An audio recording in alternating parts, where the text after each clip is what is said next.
Bom dia, pessoal! Na aula de hoje, ainda no grupo 6, Movimentos, ainda no capítulo 11, Criatividade em Poucas Palavras, hoje nós vamos estudar mini conto. Os módulos são 97 e 98, e a teoria se encontra na página 314. Olhem só. Confissão. Fui me confessar ao mar. O que ele disse? Nada.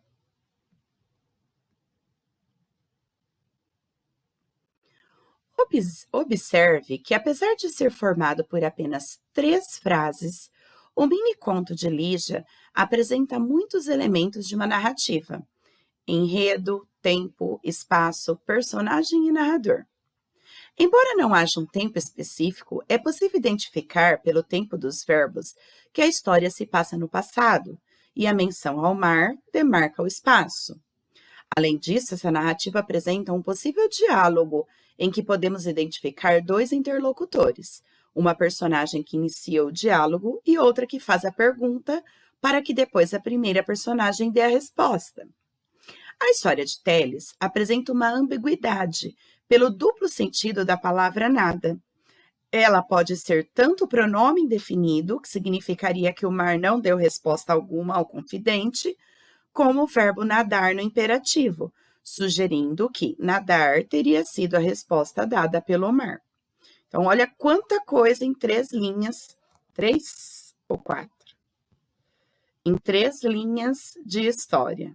Olha quantas informações.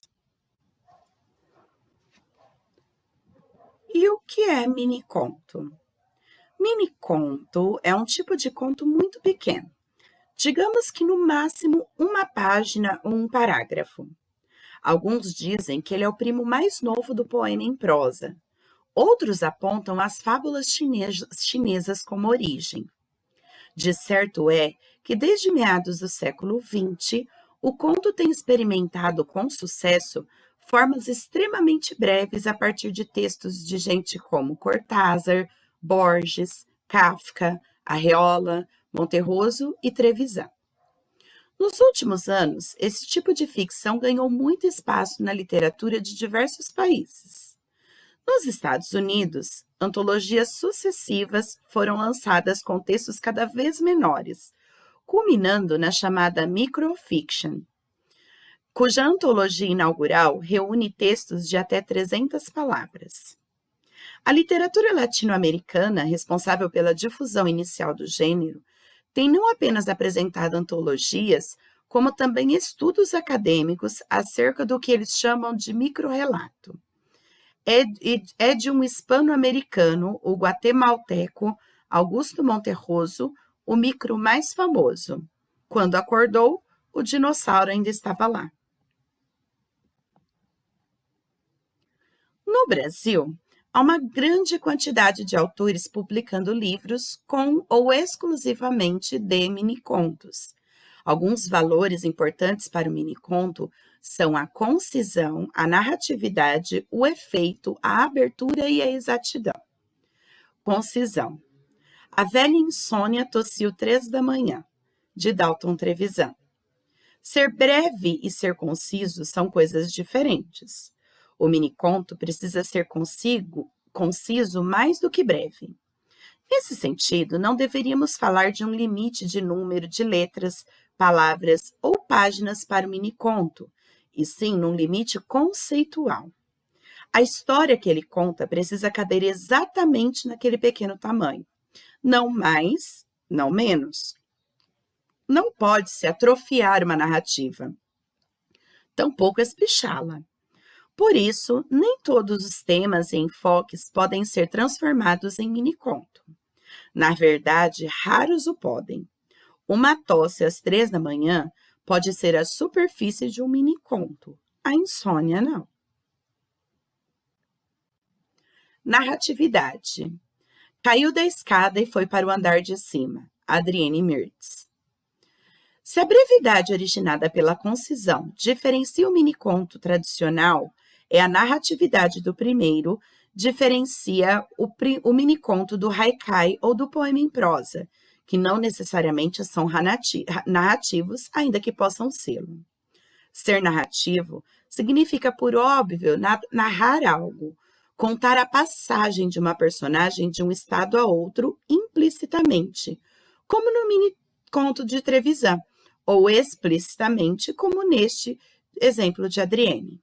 Sem essa narratividade, corre-se sempre o risco de fazer uma simples descrição de cena em vez de um mini conto. Efeito: TV no quarto e os pais na sala assistindo a um documentário sobre os dramas da adolescência. Leonardo Brasiliense. O grande mestre do conto moderno, Edgar Allan Poe, talvez tenha sido quem primeiro colocou o efeito pretendido no topo dos objetivos do escritor. Ainda hoje é considerado um bom conto aquele que consegue provocar algo no leitor, seja medo, compaixão ou reflexão. Quando temos uma simples descrição, não chega a ocorrer no leitor este efeito, por menor que seja, enquanto em uma narrativa como a de Leonardo Brasiliense, o leitor não tem como não pensar na sua adolescência ou na sua atitude com os próprios filhos. A abertura. Uma vida inteira pela frente, o tiro veio por trás. Cíntia Moscovitch. Como pode um texto tão pequeno provocar efeito em quem lê? A resposta está no próprio agente da questão, o leitor. A Cíntia coube contar a história de uma pessoa que morreu assassinada numa representação contundente da banalização da vida. Mas, se a vítima é um homem, uma mulher, gorda, magra, nova, velha, se mora na cidade, no campo, noutro país, se era bandido ou mocinho, amante ou amado, casto ou tarado, nada disso está dito. Cabe ao leitor preencher as lacunas a partir de seus conceitos e experiências. Muito possivelmente, um leitor urbano como nós verá aí uma ironia com a insegurança que ceifa a vida de tantos jovens. Mas talvez um trabalhador suburbano veja a covardia de quem mata pelas costas e não o futuro perdido por quem morre. Essa abertura é uma das riquezas do conto potencializada no mini-conto. Exatidão. Aventura. Nasceu. Tudo bem que a abertura do texto para o leitor seja aspecto fundamental do mini-conto, mas é importante que o autor seja suficientemente claro para criar o efeito desejado no leitor, e não seu oposto, sob o risco de não ser compreendido. Para tanto, a escolha de cada palavra em cada posição é fundamental, quase como em um poema, pois disso depende o sucesso ou não da narrativa. Se Cíntia Moscovitch escrevesse, teria sido um ótimo escritor, mas o tiro veio por trás, o texto perderia seu recurso estético causado pela oposição frente-trás, vida-morte, comprometendo até o efeito semântico. A mesma coisa, e ainda mais, no texto Aventura do Jill. Não sei se existem outras duas palavras que se casem tão bem para formar uma narrativa instigante, aberta e ao mesmo tempo repleta de significados como esta. São apenas duas palavras, 15 caracteres, tão bem dispostos que é difícil não sentirmos seu efeito e percebermos ali o cerne do conto e da literatura. E a seguir, vamos retomar dicas sobre como escrever um texto narrativo, porque nós precisamos saber escrever um texto narrativo para conseguir produzir um mini-conto. Fiquem com o vídeo. O que é um texto narrativo? Antes de tudo, você precisa entender que narrar é simplesmente contar histórias. Ao escrever uma narrativa, você precisará organizar. Ao escrever uma narrativa, você precisará organizar os acontecimentos, criar personagens e criar o enredo. São elementos da narrativa.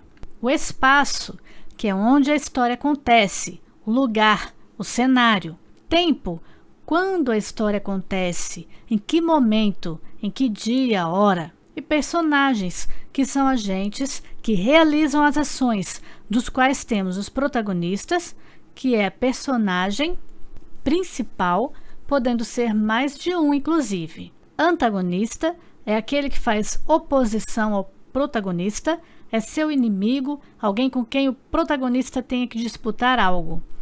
E os coadjuvantes, que são os personagens secundários. E ainda o enredo, que são as ações, o que acontece na narrativa e como. São estruturas da narrativa, a apresentação, que é a introdução da história, como ela começa. Os conflitos, que é o mesmo que desenvolvimento, ou seja, o que vai acontecendo ao longo da história. O clímax, que é o ápice da história, o momento mais instigante.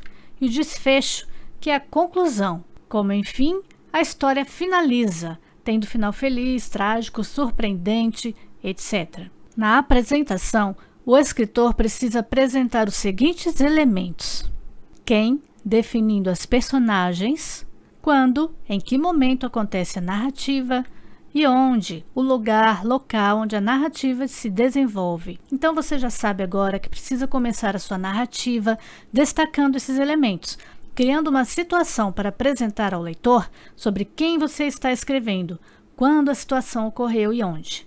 Você pode colocar isso num único parágrafo ou dividi-lo para que o texto fique mais fácil de ser compreendido e menos cansativo para quem vai ler. Um texto bem distribuído é mais agradável de ser lido. Em conflitos, é preciso narrar com clareza o que aconteceu e como aconteceu. É a narrativa em si. Você pode contar quais os motivos que fizeram as personagens reagir de tal maneira, quais seus medos, conflitos psicológicos, etc. Pode ser desenvolvido em quantos parágrafos você julgar ser melhor. Conte de maneira clara o que aconteceu e como aconteceu, para que a história se desenvolva de tal maneira que caminhe para o clímax. No clímax, o personagem vai enfrentar o seu grande desafio. Você desenvolveu o conflito e é o momento de colocar seu personagem diante do problema que tem que ser solucionado. Nesse momento, ele terá que fazer uma escolha, tomar uma atitude para que a história caminhe para o desfecho. O desfecho é o fim da história. Pode ser positivo, com final feliz, ou negativo, com o final que o personagem seja derrotado. No desfecho, o escritor pode explicar o porquê dos acontecimentos terem sido da forma como foram escritos, ou o final pode ficar em aberto, dando margem à interpretação livre do leitor. Tipos de narrador. Narrador personagem. Nesse caso, o narrador faz parte da história e a conta em primeira pessoa. Narrador observador é como a voz que conta a história a partir da sua observação. Nesse caso, a narração é em terceira pessoa. E o narrador onisciente. Esse tipo de narrador sabe tudo o que acontece na história, inclusive o que se passa na mente dos personagens, e a narração é em terceira pessoa. Tipos de discurso. Quanto aos tipos de discurso, temos direto, indireto e indireto livre. No discurso direto, a transição das falas dos personagens é direta, quase sempre usando 2 pontos e travessão. Exemplo: o desconhecido perguntou, 2 pontos, travessão, que horas são, por favor? Discurso indireto, quando o narrador interfere na fala do personagem, fazendo com que ela se confunda dentro da narrativa. Além de não ser demarcada dentro do texto, é escrita em terceira pessoa, como se o narrador dissesse o que o personagem disse. Exemplo: todos os dias minha mãe me dizia que ficasse atenta e não fizesse bagunça nas aulas. O discurso indireto livre é quando a fala do personagem e o discurso do narrador se confundem, como se o texto de um estivesse inserido no outro. As falas podem ser demarcadas ou não, mesclando assim o discurso direto com o indireto. Exemplo: então Paula corria o mais que podia para tentar resolver a situação. Logo a mim, isso tinha que acontecer. Ela não sabia se conseguiria chegar a tempo e resolver aquela confusão. Tomara que eu consiga. E para a nossa aula online, vocês vão ler a teoria mini-conto na página 314 e realizar os exercícios de 1 a 11. nas páginas 327 a 329. Anotem as dúvidas e já já nos vemos. Até mais!